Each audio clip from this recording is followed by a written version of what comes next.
You know, we talk a lot about trains on this channel, and mostly British ones of that. Because, you know, they are, like, the best ones. But the thing we didn't really talk about that much here are American locomotives. I became quite fascinated with them recently, and I want to do some kind of video with them. I made my top 5 favorite steam engines quite a few times by now, so hey, why not do my top 5 favorite American locomotives then? I actually made a post of my top 5 favorite American locomotives, but since then, lots of things had changed. And who knows, maybe by the end of this video, you might like these engines too. I'm not going to dive into a history of each engine present in today's video. You can always read it on Wikipedia or somewhere else, I don't really care. So yeah, let's begin.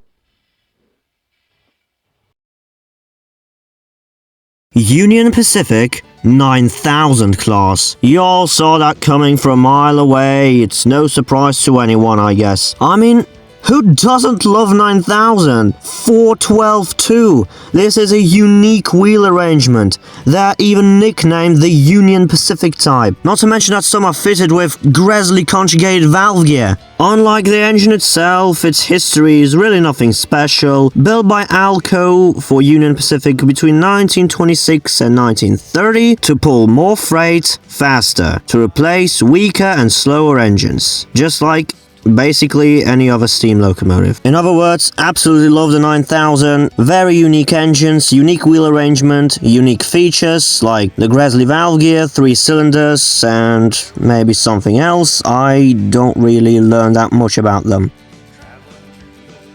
Russian decapod. Really forgettable engines, they do need more attention, more love, and they are awesome. Why Russian decapod? Well, you see, in 1917, Russia ordered a fleet of 2 10-0 locomotives from Baldwin. However, due to Russian Revolution, 200 were left behind. But instead of scrapping, they are adopted for use in North America. And the way it has been done is really clever and fascinating, to me at least. Instead of regauging them, which would be an absolute pain in the ass, what they did is they made the frames narrower and put an extra wide tires on the wheels.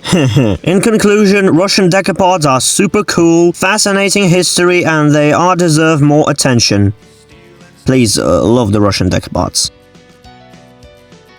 Texas and New Orleans Railroad P-14 Sunbeam. Just look at it! Just why so good? Is it even legal for American Pacific to look so good? So, basically, this engine appeared for a few seconds in one of the Southern Pacific roll-on music videos, and it's just a love at first sight. Here's a bit of a history on this engine, so I'm not gonna bother to read all that, and again, you can always search yourself. But yeah, the P-14 Sunbeam is the best American 462 Pacific, in my opinion. They looks great, they should have been preserved, they deserve more love, attention, and they should be talked about more. Yeah, respect the P-14 Sunbeams, please. Southern Pacific A-6 class.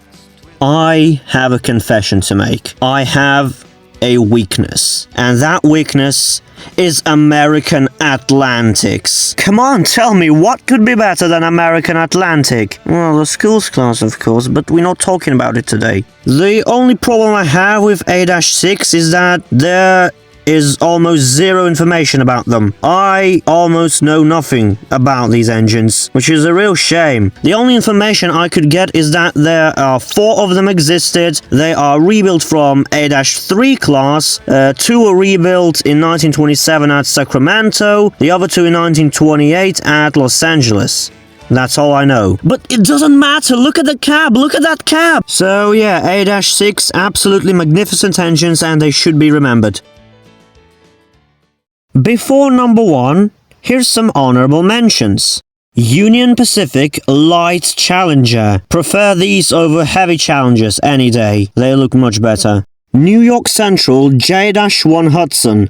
Looks way better without Art Deco streamlining, despite how iconic it is. Norfolk and Western J-Class 484. Again, looks way more interesting without the stupid streamlining, despite how iconic it is. Union Pacific FVF-1. Love the lack of smoke deflectors and a single stack on these. Prefer these over FVF-2 and -3 any day. Pennsylvania Railroad Q2.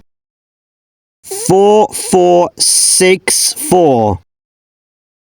4464. Southern Pacific GS-2. I don't know why these specifically, they look identical to GS-3s. I don't know, I just love them. Union Pacific 4000 class. Big boys. Of course it's here. Everyone loves Big Boy. Everyone knows Big Boy. Gotta love Big Boy.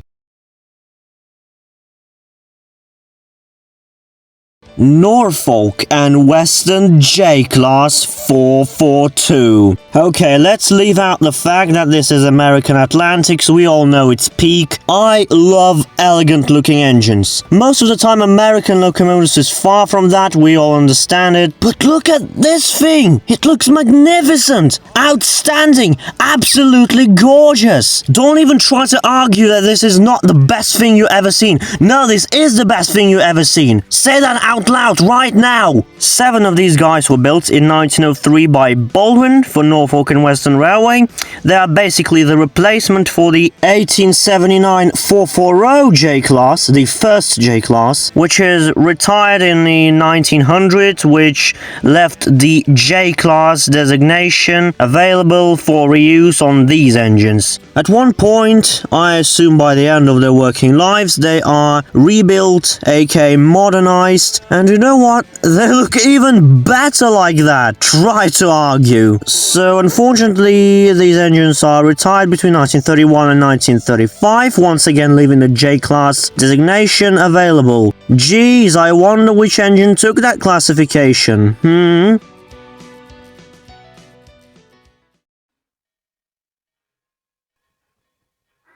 American locomotives is truly fun to talk about.